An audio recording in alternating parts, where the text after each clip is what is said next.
हमने बीच में डाला, हमने कहा कि आप एक सही हो, impartial हुआ, आप कंपनी का भी ध्यान करोगे और बैंक का भी ध्यान करोगे, लेकिन आरबीआई कंपनी का ध्यान नहीं करती। मैंने बैंकों के सरगना को हम कह रहे हैं कि हम आप दूसरे का भी ध्यान, चल वो कहेगा मैं अपने बैंकों का ध्यान करूं, जो मैंने मशीनरी बनाई है उसकी मैं प्रोटेक्शन करूं। आगे बढ़े।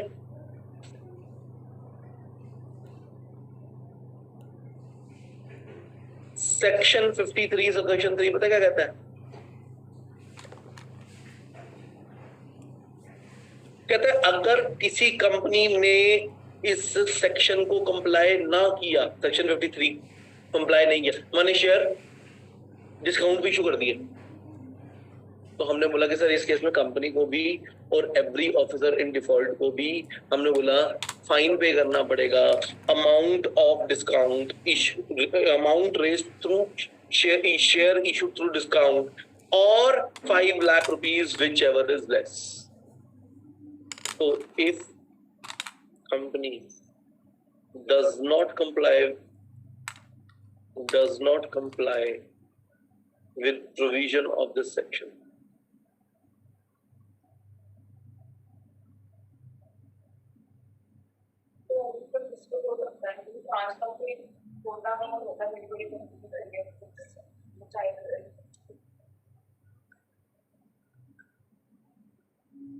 वो कह रही है कि ये ना मिसयूज हो सकता है क्योंकि 5 लाख। देखो एक बात ये है कि यहाँ पे हमें सेक्शन 53 सबसेक्शन 2 भी सब समझना पड़ेगा, that issue any share issued at discount shall be void. मतलब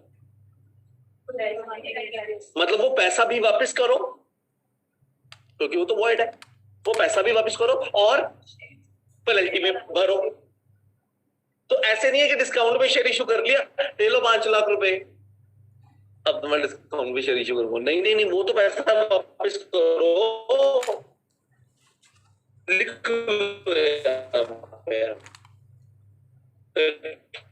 53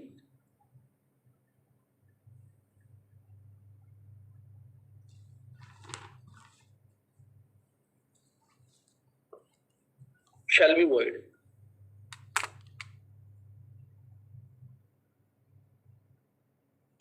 पहली बात। और दूसरी बात, ये जो पेनल्टी हमने लगाई है, हमने कहा कि सिर्फ कंपनी पे नहीं है, company and every officer in default.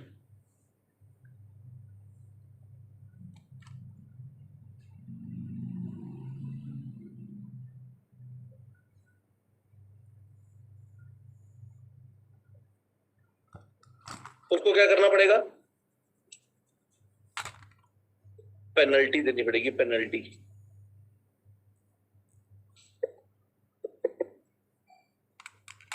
Sir जो वॉइड वाला था वो सेक्शन 53(2) था।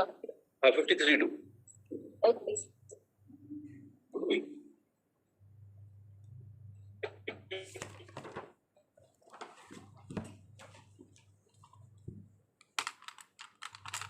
पेनल्टी कितनी है? Amount raised bye issue of share at discount. मतलब डिस्काउंट पे शेयर इशू करके जितना पैसा इकट्ठा किया है वो, या फिर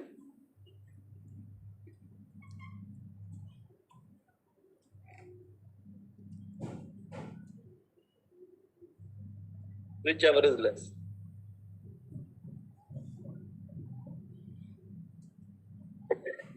And company shall also refund all the money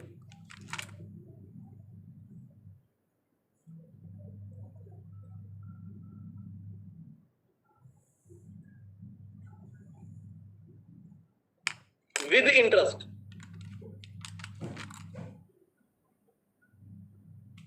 at the rate 12% per annum।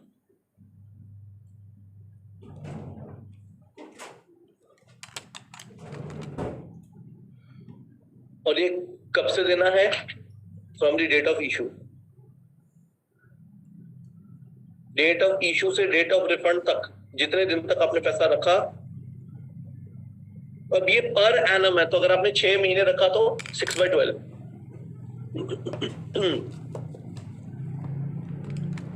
Fair enough है दीदी? अब ठीक है?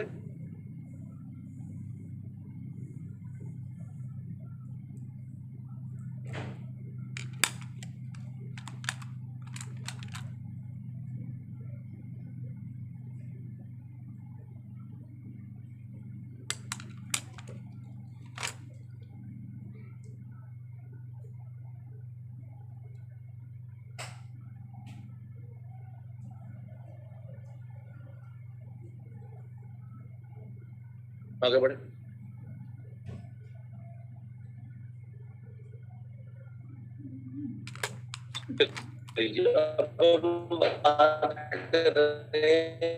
Section 54, that is sweat equity share.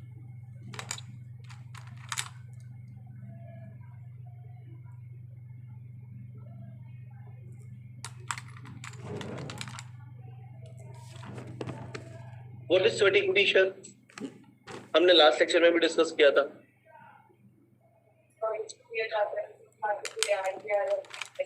हाँ,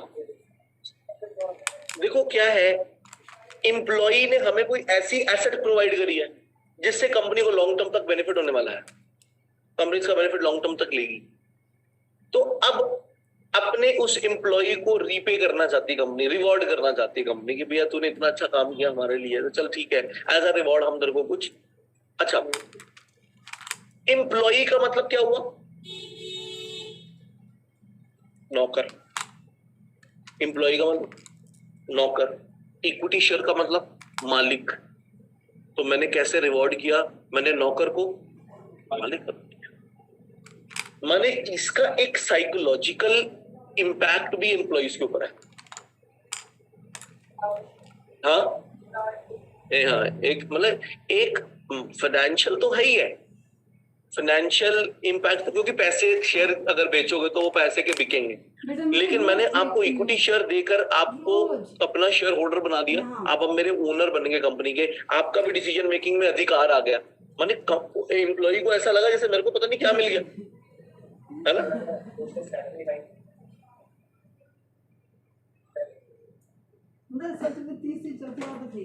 वो भैया कह रहे हैं कि सर, एम्प्लॉय कह रहा है कि मेरे को शेयर नहीं चाहिए, मेरी सैलरी बढ़ा दो।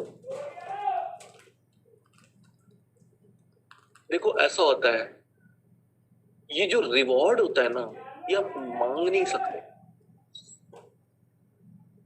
ये रिवॉर्ड तो देने वाला डिसाइड करता है कि उसने क्या देना है ना।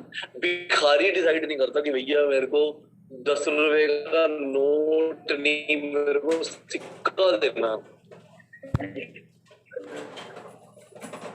हाँ, देने वाला जूता निकाल देगा। एक तो तुझे मैं, आप समझ रहे मेरी बात की नहीं?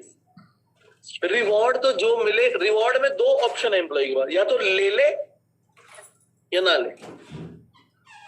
नाले का ऑप्शन है, लेकिन ये नहीं है कि ये नहीं है मेरे को, ये नहीं मेरे को, ये कोई यहाँ पे कोई केबीसी नहीं चल रहा कि आपके पास 4 ऑप्शन है। ऑप्शन ए ये, ऑप्शन बी ये, ऑप्शन सी। अब आप बताइए आपको कौन सा चाहिए? You can use a friend, phone a friend and 50-50 flip the question. नहीं, वो सब नहीं है। So either you take it or you leave it. तो स्वेट इक्विटी क्या कंपल्शन है? ऐसा मेरे से एक बच्चे ने पूछा था, क्या सर स्वेट इक्विटी क्या एक कंपल्शन है एम्प्लॉय के ऊपर? बोलो नहीं, क्योंकि स्वेट इक्विटी पे लॉक इन भी होता है। लॉक इन बोलो।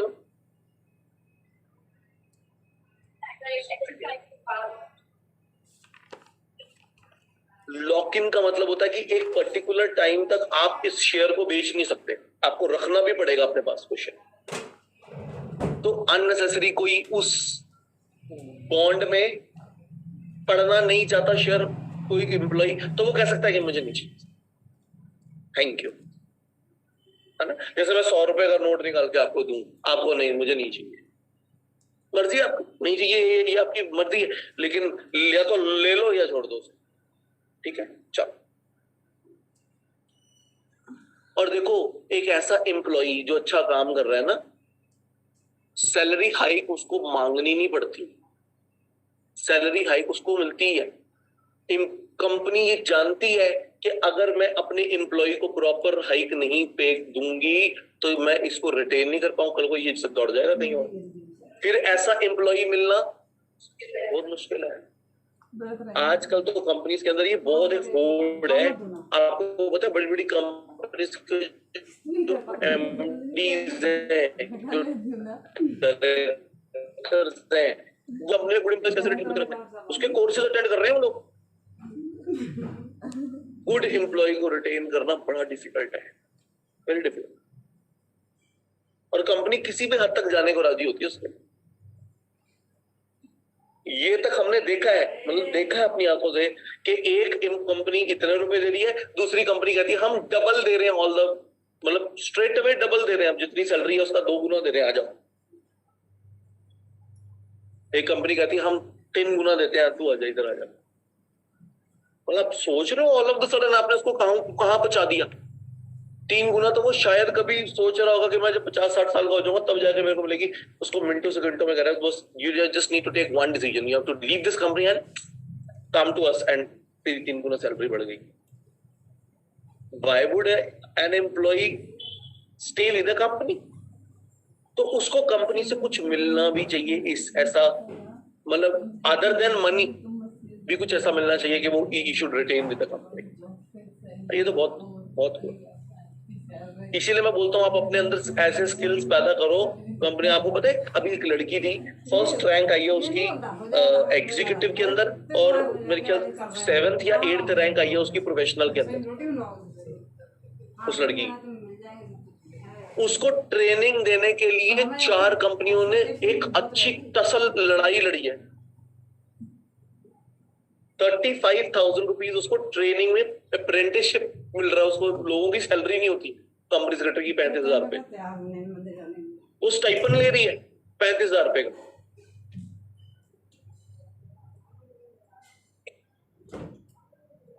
और 4 कंपनियों के न्यूज में भी आया था, उसका फोटो भी आया था और उसकी पूरी स्टोरी आई थी कि 4 कंपनियों ने एक अच्छी लड़ाई लड़ी है उस लड़की को अपने पास 15,000 से स्टाइपेंड की बात शुरू हुई थी, 35,000 पे जाके खत्म हुई।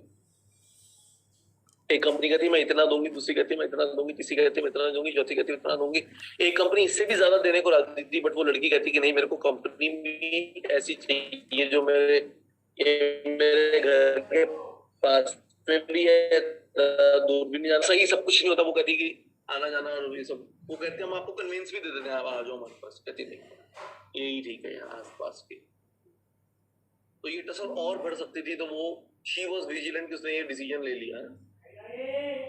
तो ऐसे एम्प्लॉय बनो, रैंक आए कुछ, कोई किसी सब्जेक्ट के अंदर आप ऐसा स्कोर कर लो कि किसी ने आज तक स्कोर ही नहीं किया हो, ऐसा कुछ ऐसा करो मतलब हटके, सो दैट लोगों को भी ऐसा लगे कि ये एम्प्लॉय हमारे पास होना चाहिए, ये व्यक्ति हमारे पास होना चाहिए। खैर एनीवेज, सेक्शन 54 सर्टिफिकेट की बात कर रहे हैं। पहले हम सेक्शन 54 नहीं, हम पहले सेक्शन 2 क्लॉज 88 पे आते हैं। पहले इसका मीनिंग समझ लो क्या है। स्वेट इक्विटी शेयर है क्या? सेक्शन 54 तो बात करता है issue of sweat equity share, sweat equity share issue. पहले आप समझो स्वेट इक्विटी है क्या। वो कहता है सच इक्विटी शेयर, देखो such equity share issued by a company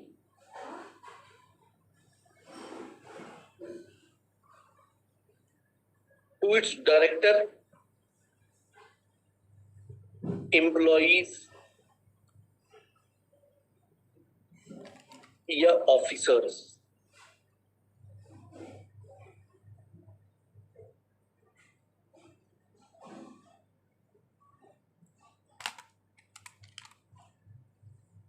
और ये जो आपने अपने डायरेक्टर्स, एम्प्लॉइज और ऑफिसर को शेयर इशू किया था, ये किए या तो एट डिस्काउंट या फिर for consideration other than cash. इसका क्या मतलब है for consideration other than cash?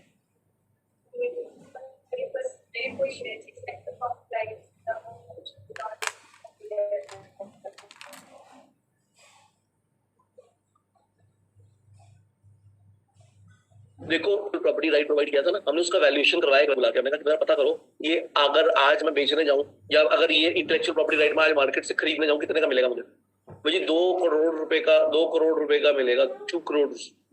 हमने कहा अच्छा इतनी वैल्यू है इसकी, हमने कहा 2 करोड़ के शेयर इशू कर दो इसको। तो हमने जो उसको शेयर इशू किए उसके बदले हमें पैसे नहीं मिले, उसके बदले हमें एक इंटेलेक्चुअल प्रॉपर्टी राइट मिला उतने ही रुपए का। इसको बोलते कंसीडरेशन अदर देन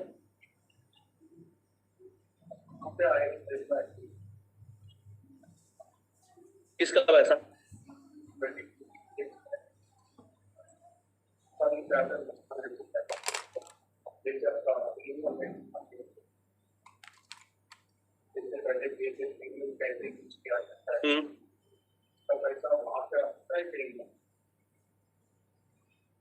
पैसा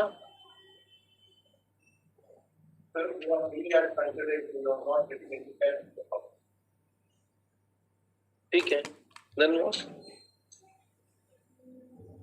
पर वो करेगी शो कैसे करेगी, वो मतलब कि वो एडजस्टमेंट हो रही है, फिर वो हमें एक्चुअली कॉपीराइट है, उसके बाद ये लोग को शेयर किए। मेरे पास एसेट आ गई ना, 2 करोड़ रुपए की एसेट आ गई ना मेरे पास, नहीं समझे भाई? आपने मेरे को 2 करोड़ रुपए ना दिए, 2 करोड़ रुपए की एसेट दे दी, तो मैंने आपको बदले में 2 करोड़ के शेयर दे दिए। यही एसेट आज मैं खरीदने जाता था तो भी तो 2 करोड़ रुपए देके ये एसेट खरीदता नहीं। तो पैसे की तो बात है ही नहीं, आप पैसे की बात कहां से आ गई बीच में? आपको कुछ कंफ्यूजन हो रही है कि मेरे को हो रही है? मेरे को क्लैरिटी नहीं आ गया क्या? मैं ये कह रहा हूं कि भाई किसी ने मेरे को 2 करोड़ रुपए की कोई एसेट प्रोवाइड करी, उसके बदले मैंने उसको 2 करोड़ रुपए के शेयर दे दिए। यहाँ पे तो क्या मैं शेयर, आपने शायद 12th क्लास के अंदर, आप तो खैर बहुत पुरानी बात होगी, मैं आपसे मैं इन बच्चों से बात कर रहा हूँ कि आपने शायद 12th क्लास में पढ़ा होगा issue of share for consideration other than cash.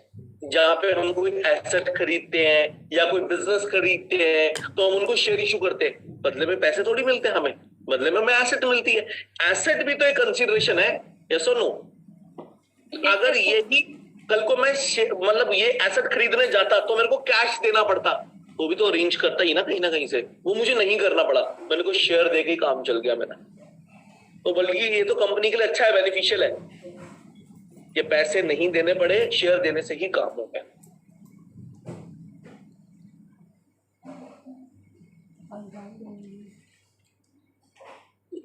Break नहीं मिलेगा तो नहा लेना। अन्य तो बोल रही है एक हफ्ता हो गया नहा ले।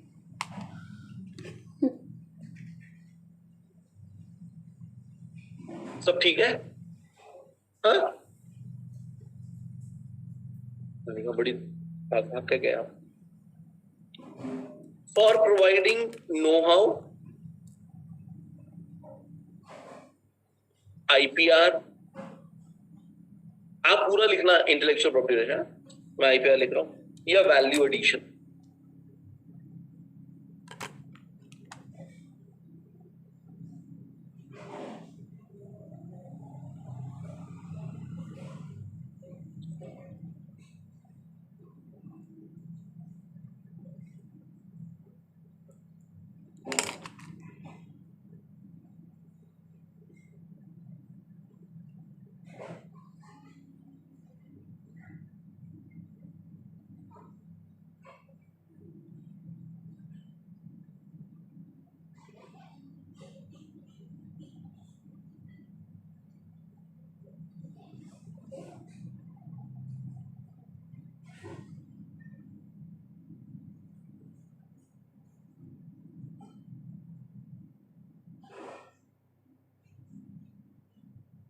आगे बढ़े। सबसे पहले बात कर रहे हैं know how. What is know how?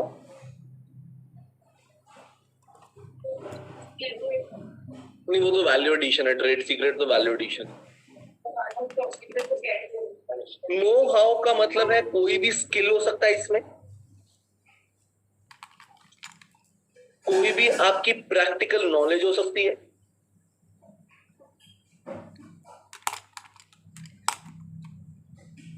या एक्सपर्टीज हो सकती है।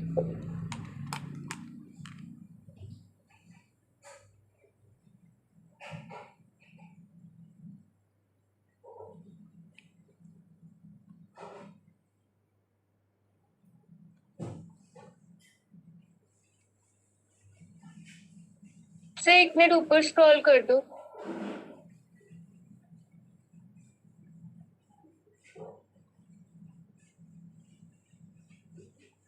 अब हम इनकी चर्चा कर रहे हैं, नो हाउ, आईपीआर और value addition. Okay sir, thank you.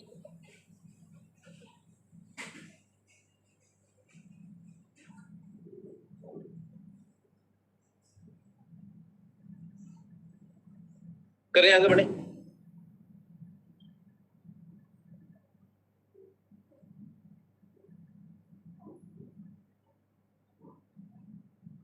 याद रखना, कोई भी स्किल, प्रैक्टिकल नॉलेज, एक्सपर्टीज जो एक्सेप्शनल हो, एक्सेप्शनल समझते हो?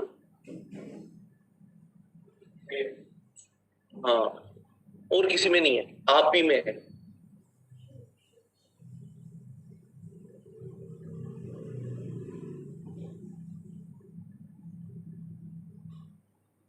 हमारे एक रिलेटिव थे, रेलवेज में वो काम करते थे, नए इंजन्स बने थे, जर्मनी ने बनाए थे।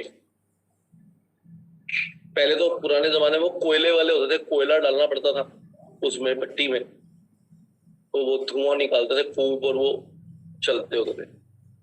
फिर नई टेक्नोलॉजी इंजन बनाए जर्मनी ने, जो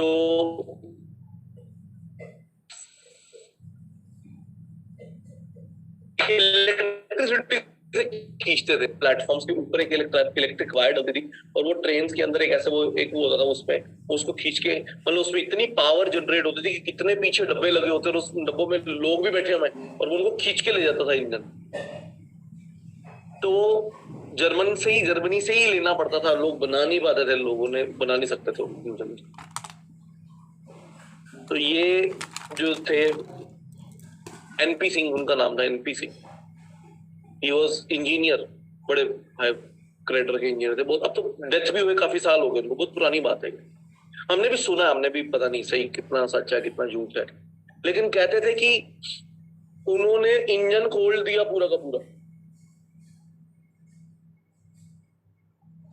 एक दिन पता नहीं क्या मन में आई उनके, पूरा इंजन खोल डाला और जब जैसे जैसे खोलते थे तो वैसे वैसे कॉपी पे लिख लेते थे। पार्ट के नाम नहीं पता थे उनको, इस पार्ट को क्या कहते, खुद ही अपने मन से नाम बना लिए, इसका नाम ये, इसका नाम ये, इसका नाम ये, और खोलते गए खोलते गए खोलते गए खोलते गए खोलते गए खोलते गए और डायरी पे लिखते रहे। और फिर बंद कर दिया और इंजन चलाया तो इंजन चल गया। उन्होंने कहा मेरे को इंजन बनाना आ गया, आई कैन मेक दिस, मैं बना सकता हूँ, मुझे जो ये सामान जो मैंने लिखा है ये मुझे मिल जाए, मैं ये इंजन बना सकता हूँ। गवर्नमेंट ऑफ इंडिया ने कहा करो, अच्छी बात है अगर हम सेल्फ सफिशिएंट हो जाए। उन्होंने बनाया और बन गया, इट वाज सक्सेसफुल। आज भी वो पार्ट्स कहते हैं उसी नाम से जाने जाते हैं जो उन्होंने अपनी डायरी में लिखे थे। उनके एक्चुअल नाम क्या है, उन्होंने जर्मनी वाले अपने कुछ बोलते होंगे, वो उन्होंने जो नाम लिखे थे, इसका नाम प्रोपेलर, इसका नाम फलाना, इसका नाम ये, इसका नाम वो, इसका नाम वो, जो उन्होंने लिखा वही बोलते हैं आज उसको, और कुछ नहीं। और रिटायर होने के बाद भी टिल लाइफ, जब तक वो जिंदा थे, रेलवे वाले उनको बोला आपको आना है, और उनको मतलब और हाइक देते रहे, सैलरी वैलरी उनको मिलती थी टिल डेथ। वो कहते हैं मतलब वो बहुत बुरी हालत में थे एंड में, लेकिन वो डेथ से भी 2-3 हफ्ते पहले वो कहते हैं उनको फोन पे ही वाज ऑन, और उस समय पे फोन बड़े कॉस्टली होते थे, मोबाइल फोन उनको लाख खरीद कर दिया था रेलवेज ने कि आप वो फोन रखो कि आप कहीं भी हो हॉस्पिटल में अपना उनसे सिर्फ फोन पे बात कर लो। And he was so knowledgeable बंदा। ऐसा कोई विरला ही कोई ऐसा एक दो इंसान, कोई ऐसा एम्प्लॉय आपको मिल गया एग्जांपल के तौर पे, हाँ, तो आप उसको स्वेट इक्विटी शेयर इशू कर सकते हो फॉर दिस एक्सेप्शनल, लेकिन वो नॉलेज आपकी कंपनी में लॉन्ग टर्म के लिए आपको बेनिफिट दे दे। तो मतलब उसने कोई ऐसी प्रैक्टिकल नॉलेज आपको दे दी, कोई ऐसी एक्सपर्टीज आपको दे दी, कोई ऐसे स्किल्स आपको दे दिए जिसकी वजह से आप लॉन्ग टर्म चलने लग पड़े, तो ऐसा हो सकता है। दूसरी हम बात करते हैं ट्रेड, चलो आईपीआर की बात कर रहे थे पहले। आईपीआर तो पता ही है सबको, बोलो। Patent, trademark, copyright, design design पे भी मिलता है ना, और value addition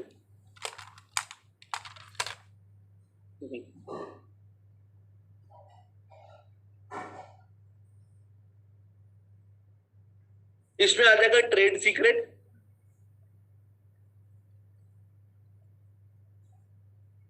and industrial advancement.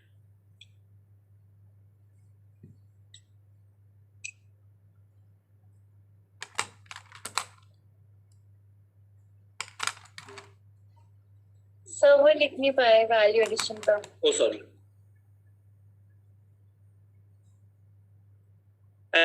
Actually वो ना बहुत लैग कर रहा था वन नोट, तो मैंने इस पे पीपीटी पे लिखना शुरू कर दिया।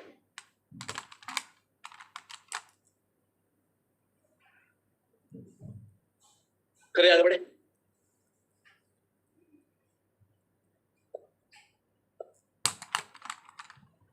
ये तो अभी हमने पढ़ा सेक्शन 2 क्लॉज 88। स्वेट इक्विटी का क्या मतलब है, स्वेट इक्विटी शेयर का क्या मतलब है? तो हमने बोला स्वेट इक्विटी शेयर का मतलब है एक ऐसा शेयर जो आपने अपने एम्प्लॉइज को, हाँ डायरेक्टर्स को, एम्प्लॉइज को, ऑफिसर्स को दिया, या तो डिस्काउंटेड रेट पे या कंसिडरेशन अदर देन कैश पे, क्योंकि उन्होंने या तो हमें नो हाउ दिया या हमें आईपीआर दिया या वैल्यू एडिशन दिया, उनको बोलते हैं स्वेट इक्विटी शेयर। अब हमारे सेक्शन 54 पे आओ जरा, सेक्शन 54 की बात करते हैं कि सर इशू ऑफ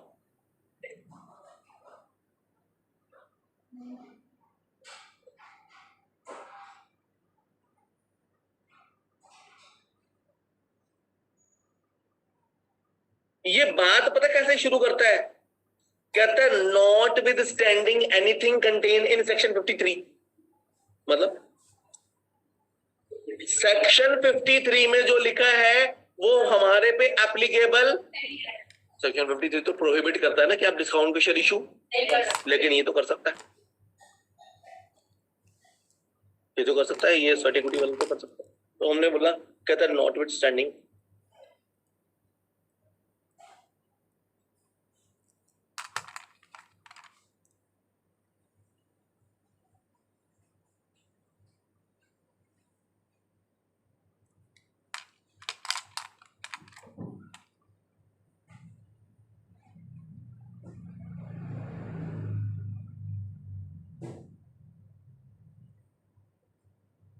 कहता है कि company can issue sweat equity share, लेकिन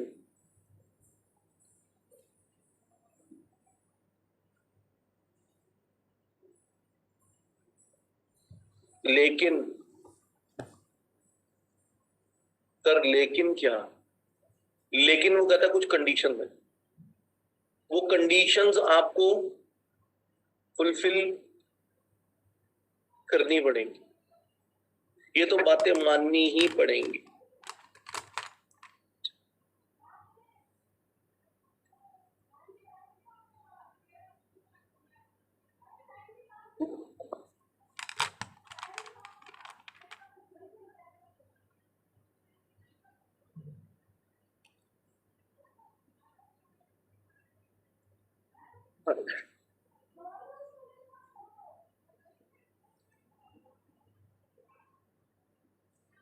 आज ना मेरी तबीयत कुछ ठीक भी नहीं है, मैं सुबह से ही थोड़ा सा ऐसा लग रहा था कि थकावट थकावट से हो रखी है, मौसम एक तो बड़ा अजीब सा हो रखा है, और आज मेरा इतना हेक्टिक है, आज मेरी कम से कम नहीं तो 6-7 मीटिंग्स हैं बैक टू बैक, जिसमें से 2 मीटिंग्स तो मेरी मिनिस्ट्री में, मेरे को मिनिस्ट्री निकलना है, और मैं यही सोच रहा हूँ मैं गाड़ी कहाँ लगाऊं, मेट्रो स्टेशन पे लगाता हूँ। सर इट्स ओके, हम ये वाला टॉपिक नेक्स्ट क्लास में कर सकते हैं, फिर नोट नहीं कर लेते हैं इसको। अच्छा ये ना मैं आपको नोट्स, मेरे एक लड़की से मैंने मंगवा के ना मैं आपको ये नोट्स भी दे दूंगा, हम इसको थोड़ा लिखने का भी इसको बंद करेंगे ना, तो मेरे को लगता है हम थोड़ा सा स्पीड अप कर पाएंगे इसको, है ना। नेक्स्ट क्लास में I will give you notes, तो मैं नोट्स से ही फिर पढ़ाऊंगा आपको आराम से, ताकि आपका लिखने का भी थोड़ा बर्डन कम रहे और हम उसको थोड़ा स्पीड अप कर सकें, क्योंकि अभी हमारे पास कई सारे बड़े बड़े चैप्टर्स हैं जो हमने करने हैं, ठीक है। अच्छा, व्हाट डू यू वांट कि हम उसी सीक्वेंस में चले जो मॉड्यूल में दे रखे हैं, या अपने हिसाब से भी कर सकते हैं सीक्वेंस? हिसाब से भी कर सकते हैं ना, क्योंकि मैं ये चाह रहा था कि जो बड़े बड़े चैप्टर है ना, जैसे शेयर कैपिटल हो गया, जैसे मीटिंग्स हो गया, जैसे डायरेक्टर्स हो गया, ये हम पहले कर लें, मोटा मोटा माल पहले करके फिनिश करें, ताकि एंड के जो टाइम हमारा बचे वो हम छोटे छोटे चैप्टर्स को आराम आराम से उनको कर सकते हैं। कहीं ऐसा ना हो कि हम छोटे छोटे चैप्टरों में लगे रहें और जिसकी वेटेज है वो छूट जाए हाथ से, है ना? ऐसा नहीं होना चाहिए। वैसे होगा नहीं, ऐसा कभी होता नहीं है, बट स्टिल आई वांट कि उन चैप्टर्स को अगर हम पहले कर लेंगे तो उनको पढ़ने का थोड़ा ज्यादा टाइम मिल जाएगा। जो हम एंड में करते हैं ना, वो उसको करने का थोड़ा कम टाइम। तो जो छोटे चैप्टर्स होते हैं वो तो जल्दी जल्दी ब्रश अप भी हो जाते हैं, तो वो कर लेना, लेकिन इनको तो करने में ज्यादा टाइम चाहिए आपको रिवाइज करने में। तो शेयर कैपिटल हो गया, फिर आपका मीटिंग्स हो गया, फिर आपका डायरेक्टर्स हो गया, और अकाउंट्स एंड ऑडिट्स हो गया। ये मोटे मोटे चैप्टर तो हम पहले ही कर लेते हैं, फिर छोटे छोटे करते रहेंगे आराम से, है ना? अच्छा, मुझे लगा कई बच्चों को ऐसा ना लगे कि पता नहीं सर ये क्या कराई जा रहे हैं, कभी कोई चैप्टर में आ जाते हैं, कभी कोई चैप्टर में आ जाते हैं, तो सर सीक्वेंस में क्यों नहीं चल रहे आप?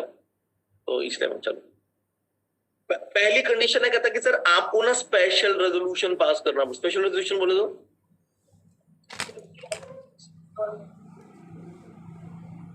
सर अब आप सोचो इस बात को। दीदी सुनो सुनो, क्या नाम है तुम्हारा? हाँ कशिश, सुनो, आज एक वो लड़की नहीं आई, पतली सी लड़की होती थी, है ना? यहीं बैठती होती थी। चलो सर मैं ऑनलाइन हूँ। अच्छा अच्छा मधु, देखो वो समझ गई इशारा मेरा। ऐसे होने चाहिए बच्चे कि टीचर का इशारा भी समझे ना, नाम भी नहीं लिया, कहती मैं यहाँ हूँ सर। मधु, मधु है उसका नाम। अच्छा जी, आई क्यों नहीं मधु?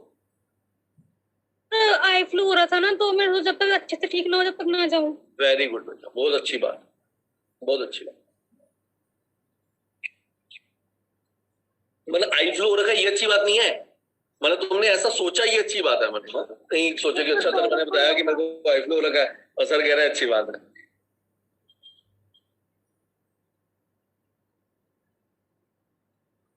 देखो मैंने ये बोला कि भैया आप लगे बांटने शेयर एम्प्लॉइज को कि तू ले ले, हाँ तूने हमें फलाना फलाना फलाना आईपीआर दिया, चल तू ले ले शेयर। अरे भैया शेयर होल्डर्स को तो पूछ लो, क्योंकि इनको शेयर इशू करने। तो देखो एक बात समझो, जब हम शेयर इशू करते हैं ना, आपको पता है पर शेयर अर्निंग गिरती है कैसे?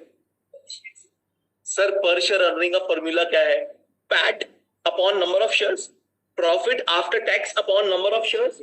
तो सर अगर प्रॉफिट आफ्टर टैक्स वही रहने वाला है और नंबर ऑफ शेयर बढ़ने वाले हैं, तो मेरी पर share earning any how come होने वाली है। तो भैया इनकी पर शेयर अर्निंग कम हो जाएगी, जो एग्जिस्टिंग शेयर होल्डर, इनसे पूछ तो लो। और दूसरी बात सर, पता नहीं आप बोल रहे हो कि उसने हमें इंटेलेक्चुअल प्रॉपर्टी राइट प्रोवाइड कर दिया, ये दे दिया, वो दे दिया, प्लांट दे दिया। एक्चुअली ऐसा कुछ है भी कि यू आर मेकिंग स्टोरीज।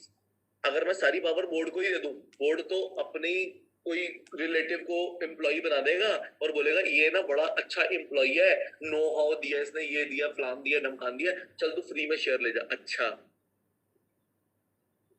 ये भैया ये कंपनी डायरेक्टर्स की नहीं है, ये कंपनी की असली मालिक कौन है?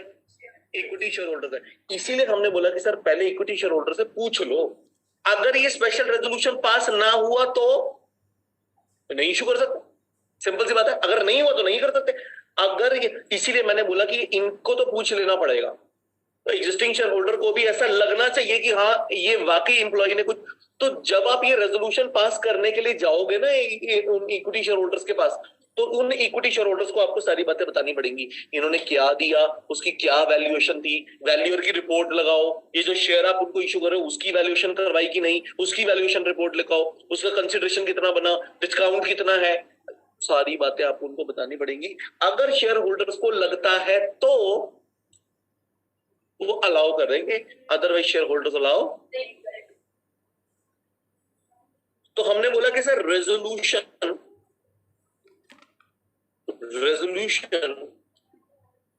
मस्ट स्पेसिफाई एक तो नंबर ऑफ शेयर, इशू, कितने शेयर इशू कर रहे हो आप, है ना। दूसरा उनका मार्केट प्राइस क्या था। तीसरा उनका कंसिडरेशन क्या था।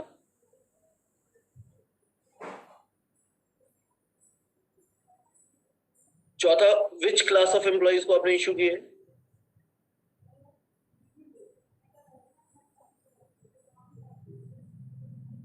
फिर रीजन क्या था इशू करने का।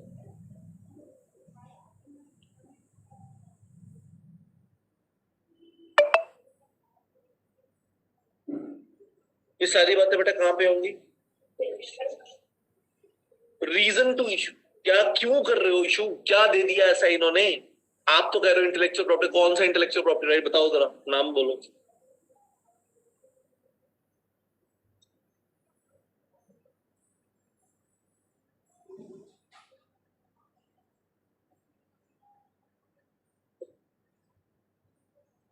फिर हमने बोला कि सर लिस्टेड कंपनीज को तो आपको पता है ना, लिस्टेड कंपनीज कौन सी होती हैं, जिनके शेयर या सिक्योरिटीज स्टॉक एक्सचेंज पे लिस्टेड, उनको लिस्टेड कंपनी बोलते हैं। उनको सेबी की रेगुलेशन भी माननी है, सेबी की regulation related to issue of sweat equity share. और अगर आप अनलिस्टेड कंपनी, अनलिस्टेड, फिर हाँ, तो आपको कंपनी सेंट्रल गवर्नमेंट ने रूल्स बनाए हुए हैं,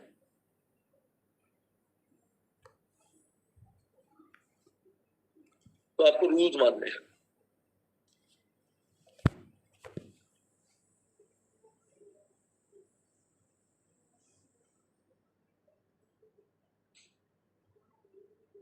इज इट क्लियर।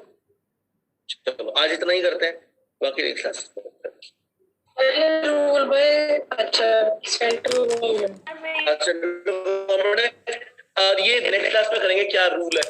ये तो हम नहीं पढ़ेंगे, ये आप उसमें पढ़ोगे एसबीसी में, जो सेबी की रेगुलेशन है वो एसबीसी में। तो कंपनी एक्ट में आप रूल्स पढ़ेंगे, उससे पूछिए, बोलो।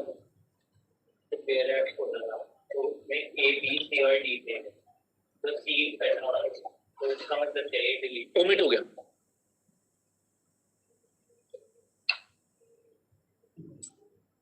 Excuse me sir.